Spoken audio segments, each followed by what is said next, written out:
कॉमर्सच्या विद्यार्थ्यांसाठी विशेषतः जे उद्योजक आहेत त्या उद्योजकांचे चरित्र त्यांच्यासमोर यावे म्हणून आपला जो अभ्यासक्रम आहे त्या अभ्यासक्रमामध्ये भारतातील आणि देशाबाहेरील जे प्रथितयश असे उद्योगपती आहेत त्यांचे चरित्र आणि त्यासोबत अतिशय प्रेरणादायक अशा काही निबंधांचा समावेश हा आपल्या अभ्यासक्रमामध्ये केलेला आहे. पहिला जो आपण निबंध बघितला तो इंडियाज टेक किंग म्हणून विप्रो या कंपनीचे संस्थापक श्री अझीम प्रेमजी यांच्या संदर्भातला आपण बघितला. आज जो आपण दुसरा निबंध पाहणार आहोत तो आहे इन्फोसिस या बहुराष्ट्रीय सॉफ्टवेअर डेव्हलपमेंट कंपनीचे तशाच पद्धतीने IT सोल्युशन कंपनीचे संस्थापक NR नारायण मूर्ती यांच्या संदर्भातला. NR नारायण मूर्ती यांनी इन्फोसिस या कंपनीची स्थापना केली. तत्पूर्वी ते टाटा जो उद्योग समूह आहे त्या उद्योग समूहामध्ये कार्यरत होते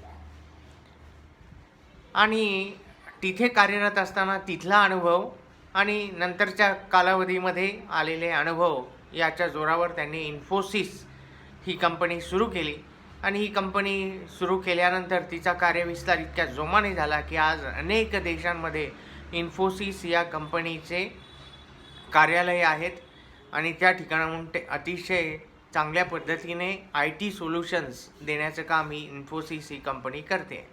वास्तविक पाहता ब्लू चिप कंपनी असे या सगळ्या कंपन्यांना म्हटलं जातं जे IT क्षेत्रामध्ये काम करणाऱ्या कंपन्या आहेत. तर तशीच इन्फोसिस या कंपनीचे सर्व NR नारायण मूर्ती यांना अमेरिकेमध्ये एका कार्यक्रमामध्ये बोलवलं आणि त्या महाविद्यालयातील विद्यार्थ्यांसमोर त्यांना भाषण देण्यासाठी त्या ठिकाणी निमंत्रित करण्यात आलं आणि त्या भाषणाचा हा जो भाग आहे ते जे भाषण आहे ते भाषण मुद्दामून आपल्या सर्व अभ्यासक्रमामध्ये विद्यार्थ्यांसाठी मुद्दामून सहभागी करून घेतलेलं आहे. मुद्दामून त्याची निवड करण्यात आलेली आहे. अतिशय प्रेरक असे अनुभव जे आहे ते NR नारायण मूर्ती यांनी या भाषणामध्ये व्यक्त केले आणि विद्यार्थ्यांना आवाहनसुद्धा केलेलं आहे की विद्यार्थी मित्रांनो, तुम्ही शिक्षण पूर्ण केल्यानंतर नोकरी मागण्याच्या पाठीमागे जाऊ नका, तर नोकरी देणारे व्हा, उद्योजक व्हा, रोजगार निर्मिती झाली पाहिजे, आत्मनिर्भर व्हा. जे आत्ताच पंतप्रधान नरेंद्रजी मोदी यांनी आपल्याला सांगितलं आहे, आत्मनिर्भर व्हा. तर अशाच पद्धतीचा जो संदेश आहे तो संदेश त्यांनी NR नारायण मूर्ती यांनी सुद्धा या विद्यार्थ्यांना दिलेला आहे. तर काय म्हणतात ते या संदेशामध्ये. तत्पूर्वी NR नारायण मूर्ती यांच्याबद्दलची असलेली माहिती आपण थोडक्यात घेणार आहोत. काय म्हणतात NR नारायण मूर्ती आपल्या पुस्तकामध्ये ती माहिती. NR Narayan Murthy is an Indian industrialist and co-founder of Infosys, an information technology company that has made a mark in technology, engineering, business consulting and outsourcing services. Murthy started Infosys in 1981 and served as its CEO, Chief Executive Officer from 1981 to 2002 and as a chairman from 2002 to 2011. सर्वात पहिले ते या इन्फोसिस कंपनीचे chief executive officer होते आणि त्यानंतर ते कंपनीचे चेअरमन म्हणून त्यांनी 9 वर्ष काम केलं. When he stepped down from the board and took the title of chairman emeritus आणि मग त्यानंतर त्यांनी त्या चेअरमन पदाचा राजीनामा दिला आणि ते चेअरमन इमिरेट्स अशा पद्धतीने त्यांना संबोधण्यात येऊ लागलं. On 1st June 2013, he returned to Infosys as executive chairman and additional director. त्याचबरोबर 2013 ते पुन्हा इन्फोसिस या कंपनीचे ॲडिशनल डायरेक्टर म्हणून आले आणि एक्झिक्युटिव्ह चेअरमनसुद्धा झाले. He continues to guide the company with his expertise in the field and the business acumen that he has acquired through the years. या सर्व कालावधीमध्ये काम करत असताना त्यांचा जो अनुभव त्यांनी मिळवला होता, प्राप्त केला होता, त्या अनुभवाच्या जोरावर त्यांनी जे नवनवीन तरुण मुलं या सगळ्या कंपनीमध्ये काम करण्यासाठी येत होते त्यांना त्याचा खूप मोठा मार्गदर्शन त्यांनी केलं. Fortune magazine has listed Murthy among the 12 greatest entrepreneurs of our own time. Fortune magazine जी आहे त्या फॉर्च्यून मॅगझिननी NR नारायण मूर्ती यांना 12 जे अतिउत्कृष्ट उद्योजक आहेत, महान उद्योजक आहेत, त्यांच्या यादीमध्ये त्यांचं स्थान निश्चित केलं होतं.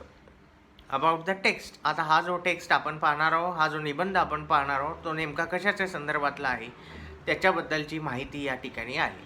अ speech by NR Narayan Murthy. The following is a speech delivered by Narayan Murthy to a batch of graduating students at a commencement ceremony at New York University in 2007. New York विद्यापीठामध्ये 2007 मध्ये दीक्षांत समारोह जो आहे त्या दीक्षांत समारोहाच्या प्रमुख अतिथी म्हणून NR नारायण मूर्ती यांना आमंत्रित केलं आणि त्यावेळेस त्यांनी जे भाषण दिलेलं आहे ते भाषण हे आहे. इन दिस इन्स्पिरेशनल ॲड्रेस मूर्ती recalls the valuable lessons he learned from his life and career. The talk is peppered with instances from his personal and professional life and concludes with some sage advice for youth in general and aspiring entrepreneurs in particulars. ह्याच्यामध्ये त्यांनी आपलं ऋषितुल्य असं जे अनुभव आहेत ते अनुभवांची मांडणी ही सर्व या विद्यार्थ्यांसमोर केली आहे की जे विद्यार्थी उद्याचे होणारे इंजिनियर्स आहेत आणि त्याचबरोबर उद्याचे होणारे उद्योजक आहेत त्या सर्वांना मार्गदर्शक असं हे त्यांचं भाषण या ठिकाणी आहे. आता ते भाषण आपण सुरुवात करणार आहोत. काय म्हणतात? NR नारायण मूर्ती, अ स्पीच बाय NR नारायण मूर्ती. डीन कुले, faculty, staff, distinguished guests, and most importantly, the graduating class of 2007. It is a great privilege to speak at your commencement ceremonies. I thank Dean Cooley and Professor Marthy Subramaniam for their kind invitation. I am exhilarated to be part of such a joyous occasion. Congratulations to you, the class of 2007. On completing an important milestone in your life journey. After some thought, I have decided to share with you some of my life lessons. I learned these lessons in the context of my early career struggles, a life lived under the influence of sometimes unplanned events, which were the crucibles that tempered my character and reshaped my future. I would like first to share some of these key life events with you in the hope that these may help you understand my struggles and how chance events and unplanned encounters with influential persons shaped my life and career. Later, I will share the deeper life lessons that I have learned. My sincere hope is that this sharing will help you see your own trials and tribulations for the hidden blessings they can be. The first event occurred when I was a graduate student in control theory at IIT Kanpur in India. At breakfast on a bright Sunday morning in 1968, I had a chance encounter with a famous computer scientist on sabbatical from a well-known US university.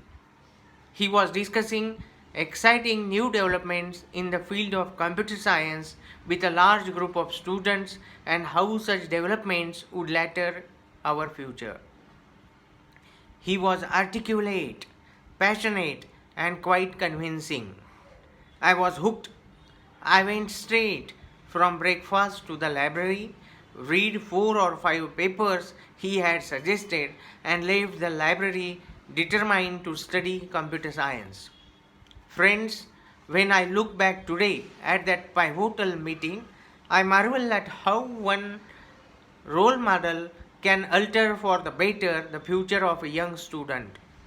This experience taught me that valuable advice can sometimes come from an unexpected source. and chance events can sometimes open new doors. Now, this is very important. This experience taught me that valuable advice can sometimes come from an unexpected source, and chance events can sometimes open new doors. म्हणजे आपण अशी कधीच कल्पना करू शकत नाही की कोणत्या मार्गाने संधी आपल्यासमोर येऊन उभी राहील आणि ती संधी आपलं दार ठोठावेल. त्याच्यामुळे संधी ग्रॅब करण्यासाठी, ती पकडण्यासाठी आपण कायमस्वरूपी तयार असलं पाहिजे. म्हणूनच आपल्याकडे म्हण आहे, काय संधीचं सोनं केलं. मग संधीचं सोनं केलं म्हणजे काय? ती संधी आली, ती संधी ओळखता आली पाहिजे. तशी संधी NR नारायण मूर्ती यांनी ओळखली आणि त्यांनी कॉम्प्युटर सायन्स या क्षेत्रामध्ये इंजिनिअरिंग करण्याचा निर्णय घेतला आणि तसं त्यांनी पुढे शिक्षणही पूर्ण केलं. The next event that left an indelible mark on me occurred in 1974. The location, Nice, a border town between former Yugoslavia, New Serbia and Bulgaria. I was hitchhiking from Paris back to Mysore, India, my hometown. By the time a kind driver dropped me at Nice railway station at 9 p.m. on Saturday night, the restaurant was closed. So was the bank the next morning, and I could not eat because I had no local money. I slept on the railway platform until 8:30 p.m. in the night when the Sofia Express pulled in. The only passengers in my compartment were a girl and a boy. I struck a conversation in French with the young girl. She talked about the travels of living in an iron curtain country until we were roughly interrupted by some policemen who I later gathered were summoned by the young man who thought we were criticizing the communist government of Bulgaria. The girl was laid away. My backpack and sleeping bag were confiscated. I was dragged along the platform into a small 8x8 room with a cold stone floor and a hole in one corner by way of toilet facilities. I was held in that bitterly cold room without food or water for over 72 hours. I had lost all hope of ever seeing the outside world again when the door opened. I was again dragged out unceremoniously, locked up in the guard's compartment on a departing freight train, and told that I would be released 20 hours later upon reaching Istanbul. The guard's final words will still ring in my ears. You are from a friendly country called India, and that is why you are letting you go. The journey to Istanbul was lonely and I was starving. This long, lonely, cold journey forced me to deeply rethink my convictions about communism. Early on a dark Thursday morning, after being hungry for 108 hours, I was purged of any last vestiges of affinity for the left. I concluded that entrepreneurship resulting in large-scale job creation was only viable mechanism for eradicating poverty in societies. So this is the experience of NR Narayan Murthy. The struggle he has faced for 108 hours he was starving. And after that, what was his observation? That entrepreneurship resulting in large scale job creation was the only viable mechanism for eradicating poverty in society. जर समाजामधली आपल्याला गरिबी दूर करायची असेल, नाहीशी करायची असेल, तर केवळ आणि केवळ आपल्याला रोजगार निर्मिती केली पाहिजे आणि रोजगार निर्मिती करण्यासाठी उद्योजक घडले पाहिजेत, उद्योजक निर्माण झाले पाहिजे आणि तुम्ही उद्याचे होणारे तरुण युवक हे उद्योजक आहात. त्यामुळे उद्योग सुरू करा, व्यवसाय उभारा आणि त्यामुळे या समाजामध्ये असलेली जी इनइक्वॅलिटी आहे, असमानता जी आहे, ती असमानता, गरिबी दूर होईल. Deep in my heart, I always thank the Bulgarian guards for transforming me from a confused leftist into a determined, compassionate capitalist. Inevitably, these sequence of events led to the eventual founding of Infosys in 1981. ह्याच अनुभवामुळे 1981 साली NR Narayan मूर्ती यांनी ठरवलं, निश्चय केला आणि त्यानुसार त्यांनी 1981 साली इन्फोसिस ही कंपनी स्थापन केली. While these first two events were rather fruitless, the next two, both concerning the Infosys journey, were more planned and profoundly influenced my career trajectory. पुढच्या व्हिडिओमध्ये आपण या दोन अनुभवांबद्दलचं वर्णन ऐकणार आहोत, जे की NR नारायण मूर्ती यांनी इन्फोसिस कंपनी स्थापन केल्यानंतर काय त्यांना अनुभव आले. पहिले जे दोन अनुभव त्यांना आले ते इन्फोसिस कंपनी स्थापन करण्यापूर्वीचे होते, की ज्यावेळेस ते शिक्षण घेत होते. शिक्षण घेतल्यानंतर एक सबॅटिकल लीव्हवर असलेले जे प्राध्यापक आहेत अमेरिकेमधले, ते IIT कानपूर या ठिकाणी आले होते, विद्यार्थ्यांशी चर्चा करत होते आणि ते कॉम्प्युटर या क्षेत्रामध्ये किती मोठ्या वेगवेगळ्या प्रकारच्या संधी आहेत त्याच्याबद्दलची चर्चा झाली. आणि मग NR नारायण मूर्ती यांनी असं ठरवलं की आपण कॉम्प्युटर इंजिनिअरिंग करावं आणि त्यांनी ते पुढं केलं.